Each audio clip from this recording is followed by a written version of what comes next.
નમસ્કાર, આપ જોઈ રહ્યા છો ન્યૂઝ 18 ગુજરાતીના તમામ મહત્વપૂર્ણ સમાચારની સાથે હું છું લુબના ખાન। સુરત જિલ્લામાં જામ્યો છે વરસાદી માહોલ। જિલ્લાના અનેક વિસ્તારમાં વરસાદ શરૂ થતા રસ્તા પર પાણી ભરાયા છે। ભારે વરસાદને પગલે રસ્તા પર પાણી ફરી વળ્યા છે। ઉધના નવસારી રોડ પર વરસાદી પાણી ભરાતા વાહન ચાલકોને ભારે હાલાકી પડી રહી છે। અનેક વાહનો બંધ કરવા પડ્યા। મુખ્ય માર્ગો પર પાણી ભરાતા ટ્રાફિક જામની સમસ્યા સર્જાઈ છે। તો સુરત શહેરમાં સવારથી વરસાદી માહોલ જામ્યો છે। सूरतना दृश्यों आप जोई रह्या छो। मजूरा गेट, उधना, जूना आरटीओ सहितना जे तमाम विस्तारों छे त्यां वरसादने कारणे पाणी भराया छे। માંગરોળમાં પણ પાણી ભરાયું છે। વાહન વ્યવહારમાં લોકોને પરેશાનીનો સામનો કરવો પડી રહ્યો છે। તો સુરતમાં વરસાદી માહોલ, જિલ્લામાં વરસાદી માહોલ જામ્યો છે। અનેક વિસ્તારોમાં પાણી પણ ભરાયા છે।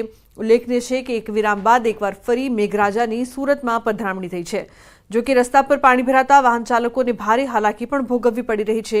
शुरुआती वरसादमां ज अनेक विस्तारों में पाणी भरावाना शरू थया छे।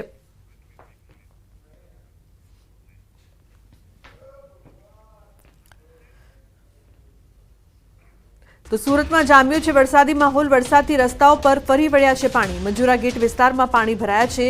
नवी सिविलनी आसपास पण पाणी भराया छे। पाणी भराता वाहन चालकों ने हालाकी भोगववी पड़ी रही है।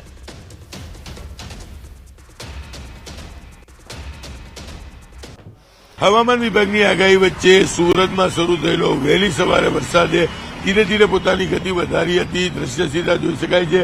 सूरतना मजूरा गेट विस्ताરના કે જ્યાં ધીરી ગતિએ શરૂ થયેલા વરસાદે પોતાની ધમાકેદાર એન્ટ્રી કરી વિરામ લીધો છે। પહેલા અડધો કલાક પડેલા વરસાદને લઈને ઠેર ઠેર પાણી ભરાવાની સમસ્યા સામે આવી રહી છે। મુખ્ય માર્ગ ઉપર પાણી ભરાતા વાહન વ્યવહાર જામ થવા સાથે વાહનોની ગતિ ધીરી થઈ ગઈ હોવાનું જોવા મળી રહ્યું છે। જે પ્રકારે सूरतનો અડાજણ વિસ્તાર હોય, વરાછા હોય, ઉધના હોય, તમામ વિસ્તારોમાં વરસાદે પોતાની ગતિ વધારી હતી। જો કે વરસાદે વિરામ લેતા તંત્રએ રાહતનો શ્વાસ લીધો છે। પણ જે પ્રમાણે હવામાન વિભાગે આગાહી કરી છે તેને લઈને ચોક્કસ લોકોની ચિંતામાં વધારો જોવા મળી રહ્યો છે। ધીરી ગતિએ શરૂ થયેલા વરસાદે પોતાની ગતિ વધારતા સુરતના મુખ્ય માર્ગો પર આ પ્રકારે પાણી ભરાતા સીધી અસર વાહન વ્યવહાર પર જોવા મળી રહી છે। કેમેરામેન ભરત બ્રહ્મભટ્ટ સાથે કીર્તેશ પટેલ, ન્યૂઝ 18 ગુજરાતી, सूरत। तो सूरत शहर में मेघराजाए धुआंधार बेटिंग करी है। भारे वरसादने पगले रस्ता पर पाणी फरी वळ्या है। उधना नवसारी रोड पर वरसादी पाणी भराता वाहन चालकों ने भारे हालाकी पड़ी रही है। अनेक वाहनों बंद करवा पड्या है। तो वाहन चालकोए अधवच्चे धक्का मारवानो वारो आव्यो। मुख्य मार्ग पर पाणी भराता ट्राफिक जामनी समस्या सर्जाई है। सूरत शहर में सवारथी वरसादी माहोल जाम्यो है। तो रस्ताओं में पाणी भराया।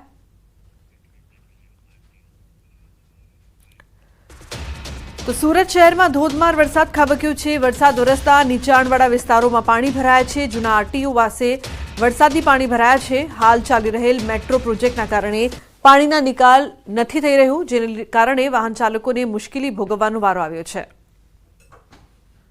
तो पाणी भराता वाहन चालको परेशान થઈ રહ્યા છે।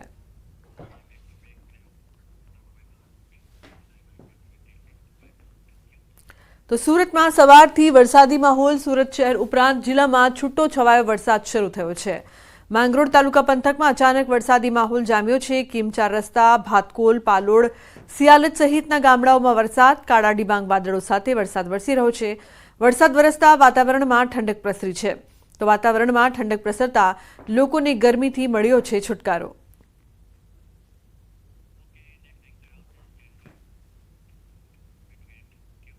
तो सूरत शहर में भूवा पड़वानी स्थिति यथावत जोवा मळी रही है। त्यारे फरी एक वखत वराछा खांड नजीक रोड पर मस्त मोटो भूवो पड़ता राहदारीओ वाहन चालको मुश्केली में मुकाया। स्थानिकोए कह्युं के 15 दिवस अगाऊ रोड पर पड़ेला भूवाना कारणे लोको परेशान छे। तंत्रे हजू सुधी कोई कामगीरी नथी करी। त्यारे तंत्र शुं कोई मोटा अकस्मातनी राह जोई रह्युं छे? सूरत महानगरपालिकानी कामगीरी पर आवा अनेक सवाल स्थानिको करी रह्या छे।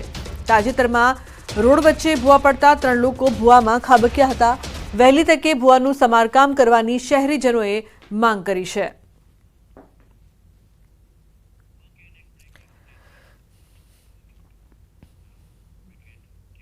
तो वलसाडनी शाह एनएच कॉलेजना आचार्य सामे कड़क कार्यवाहीना शिक्षण विभागे आप्या आदेश। कॉलेजनी महिला प्राध्यापक द्वारा आचार्य विरुद्ध जातीय सतामणीना आक्षेप कराया छे। જેને લઈને વિવાદિત આચાર્ય ગિરીશ રાણા વિરુદ્ધ શિક્ષણ વિભાગ દ્વારા તપાસ ચાલી રહી છે। તપાસમાં આચાર્ય ગિરીશ રાણા દોષિત ઠેરવાયા। વિવાદિત આચાર્ય ગિરીશ રાણા સામે કાર્યવાહી કરવા ટ્રસ્ટને શિક્ષણ વિભાગે આદેશ આપ્યો।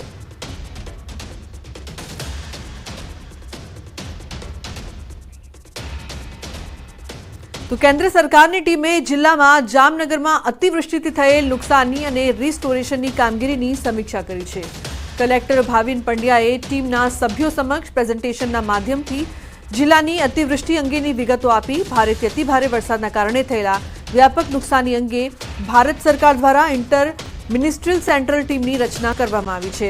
આ ટીમે જામનગર પહોંચી કલેક્ટર કચેરીના સભાખંડ ખાતે જિલ્લા કલેક્ટર, મ્યુનિસિપલ કમિશનર, જિલ્લા વિકાસ અધિકારી, પોલીસ અધિક્ષક સહિતના ઉચ્ચ અધિકારીઓ સાથે બેઠક યોજી।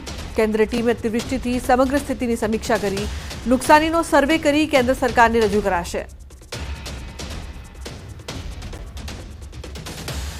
गुजरात में जो बाढ़ की स्थिति रही है उसके आधार पर भारत सरकार ने आदेश देकर एक 7 सदस्यों की टीम का निर्माण करके विभिन्न विभागों का और फील्ड में अलग अलग ज़िलों का दौरा करने के लिए भेजा है।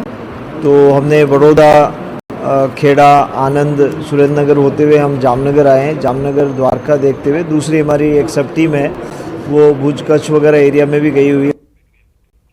तो वडाप्रधान नरेंद्र मोदी वंदे मेट्रो ट्रेन ने 16 सप्टेम्बરના રોજ લીલી ઝંડી આપશે। બે સિટીને જોડતી વંદે મેટ્રો ટ્રેન અમદાવાદથી ભુજ વચ્ચે દોડશે। આ ટ્રેનની 100 થી 130 પ્રતિ કલાકની ઝડપે તે દોડશે। વંદે મેટ્રો ટ્રેન તમામ સુવિધાઓથી સજ્જ છે। AC coach, vacuum toilet, automatic sliding door, CCTV, fire detection જેવી અનેક સુવિધાઓ છે। વંદે મેટ્રો ટ્રેનમાં દિવ્યાંગ અને મહિલા કોચની પણ સુવિધા આપવામાં આવી છે। અમદાવાદથી વંદે મેટ્રો સાંજે 5:30 કલાકે ઉપડશે અને ભુજ રાત્રે 11:10 વાગે પહોંચી જશે, જ્યારે ભુજથી ટ્રેન સવારે 5:05 કલાકે ઉપડશે અને સવારે 10:50 કલાકે અમદાવાદ પહોંચશે। અઠવાડિયાના 6 દિવસ ટ્રેન કાર્યરત રહેશે। અમદાવાદથી શનિવાર અને ભુજથી રવિવાર સિવાયના દિવસોમાં વંદે મેટ્રો ટ્રેન કાર્યરત રહેશે।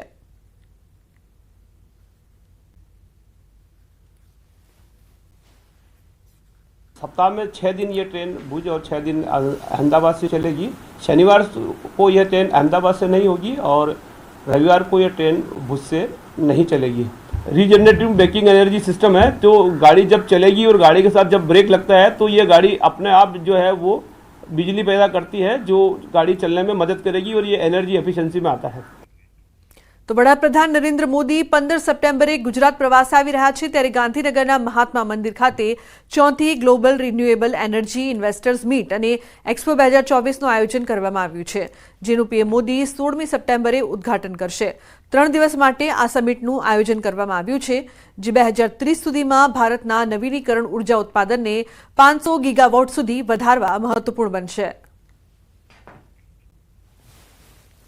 પ્રધાનમંત્રી નરેન્દ્ર મોદી ગુજરાતની મુલાકાતે આવી રહ્યા છે। 2 દિવસ ગુજરાત મુલાકાત અંતર્ગત અનેક કાર્યક્રમોની અંદર તેઓ હાજરી આપવાના છે, જે પૈકી મહાત્મા મંદિર ખાતે પણ એક કાર્યક્રમ યોજાવા જઈ રહ્યો છે અને તેમાં હાજરી આપવાના છે। મહત્વનું એ છે કે ગુજરાતની 4થી global renewable energy investment summit અને એક્સપો ઇવેન્ટ જે છે તેનું આયોજન થવા જઈ રહ્યું છે અને તેને પ્રધાનમંત્રી નરેન્દ્ર મોદી 16 સપ્ટેમ્બરના રોજ આ રીઇન્વેસ્ટમેન્ટનું ઉદ્ઘાટન જે છે તે કરશે। 3 દિવસ સુધી આ સમિટ જે છે તે યોજાવાની છે અને જેમાં ભારતના નવીનીકરણ ઉર્જા ઉત્પાદનને 500 ગીગાવોટ સુધી વધારવા માટેના મહત્વપૂર્ણ નિર્ણય અંતર્ગતની પણ આ રૂપરેખા જે છે તે આ ઇવેન્ટની અંદર ઘડાવવાની છે। મહત્વનું એ છે કે આ ઇવેન્ટમાં 40થી વધુ સત્રોનું જે છે તે આયોજન કરવામાં આવી રહ્યું છે।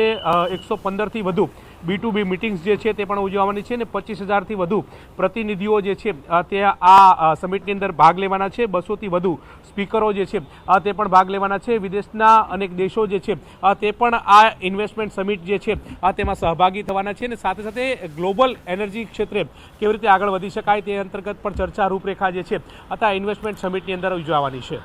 કેમેરા પર્સન હિરેન શાહ સાથે ગૌતમ શ્રીમાળી, ન્યૂઝ 18 ગુજરાતી, ગાંધીનગર। તો ઇવેન્ટમાં 40થી વધુ સત્ર યોજાશે તેમજ 5 પ્લેનરી ચર્ચાઓનું પણ આયોજન છે। આ સમિટમાં 115થી વધુ B2B મીટિંગ્સ યોજાશે। 25,000 પ્રતિનિધિઓ અને 200થી વધુ સ્પીકર્સ ભાગ લેશે। ઓસ્ટ્રેલિયા, ડેનમાર્ક, જર્મની અને નોર્વે સહભાગી દેશો છે। USA, UK અને બેલ્જિયમ, ઓમાન અને UAEના ઉચ્ચ સ્તરીય પ્રતિનિધિ મંડળ હાજરી આપશે। પ્રધાનમંત્રી નરેન્દ્ર મોદી ગુજરાતની મુલાકાતે આવી રહ્યા છે। ગુજરાતની મુલાકાત દરમિયાન અનેક કાર્યક્રમમાં તેઓ હાજરી આપવાના છે, જે પૈકી મહાત્મા મંદિર ખાતે આયોજિત રી ઇન્વેસ્ટમેન્ટ સમિટ જે છે તેનો શુભારંભ જે છે તે કરાવવાના છે। આ પ્રકારની તૈયારીઓ જે છે તે અત્યારે હાલ ચાલી રહી છે, એટલે કે રી ઇન્વેસ્ટમેન્ટ સમિટ જે છે તે 3 દિવસ સુધી યોજાવાની છે। ગુજરાતમાં આ ચોથી ગ્લોબલ રિન્યુએબલ એનર્જી સમિટ જે છે તેનું આયોજન કરવામાં આવ્યું છે અને તેનું ઉદ્ઘાટન પ્રધાનમંત્રી નરેન્દ્ર મોદી અહીંયા હાલ જે મંચ તૈયાર થઈ રહ્યું છે ને તે મંચ ઉપરથી તેઓ કરાવવાના છે। ત્રિદિવસીય ઇવેન્ટની અંદર અનેક પ્રકારના જે કાર્યક્રમો જે છે તે પણ યોજાવાના છે, જે પૈકી 25,000થી પણ વધારે પ્રતિનિધિઓ અહીંયાથી બેસી અને આ સમિટ જે છે તેમાં સહભાગી જે છે તે થવાના છે। 200થી વધુ સ્પીકરો જે છે તે અહીંયાથી તમામ લોકો જે છે તેને લઈને માર્ગદર્શન જે છે તે પૂરું પાડશે, જે અંતર્ગત કહી શકાય કે ઓસ્ટ્રેલિયા, ડેનમાર્ક, જર્મની, નોર્વે ના દેશો સહભાગી થયા છે ને USA, UK, Belgium, Oman, UAE સહિતના ઉચ્ચ પ્રતિનિધિ મંડળ જે છે તે પણ આ સમિટની અંદર હાજરી આપવાના છે। મહત્વનું એ છે કે ઠીક 10 વાગે પ્રધાનમંત્રી નરેન્દ્ર મોદી જે છે તે આ સમિટનો શુભારંભ જે છે તે કરાવશે। ગાંધીનગરના મહાત્મા મંદિર ખાતે અત્યારે હાલ તૈયારીને આખરી ઓપ આપવામાં આવી રહ્યો છે। પ્રધાનમંત્રીના પ્રવાસની શરૂઆત આ સમિટના ઉદ્ઘાટન સમારોહથી યોજવાના છે। કેમેરા પર્સન હિરેન શાહ સાથે ગૌતમ શ્રીમાળી, ન્યૂઝ 18 ગુજરાતી, ગાંધીનગર। તો વડાપ્રધાન